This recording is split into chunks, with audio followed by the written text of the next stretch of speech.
Ons gesels oor menslike florering en juis oor dankbaarheid en vandag spesifiek oor dankbaarheid vir God se voorsiening.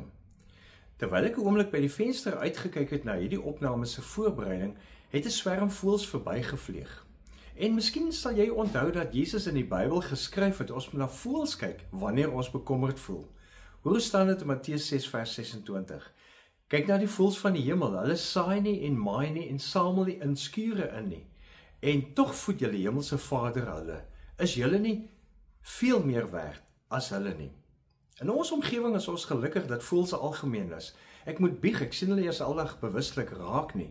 Maar ons hoor in ons tuin gereeld hulle skoffel tussen die blare en ons sien klein voeltjies op die takke rondhop en ons sien selfs ook baba duifies by tye, omdat ook duwe hier by ons in die tuin uitbroei.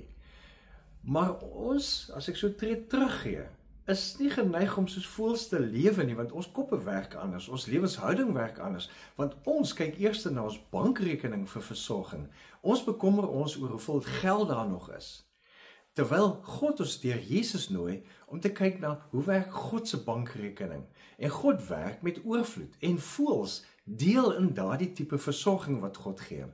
So as ons 'n keer die voëls dophou, help dit ons om ook weg te kyk van wat ons kort kom na God wat voorsien. Dit herinner ons om te onthou dat God voorsien. Dit help ons om weer dankbaar te wees dat God voorsien. En ons kry weer hoop dat God sal voorsien. So voëls herinner ons, net soos hulle vry rondvlieg, dat God se voorsiening ook vrylik vir ons beskikbaar is.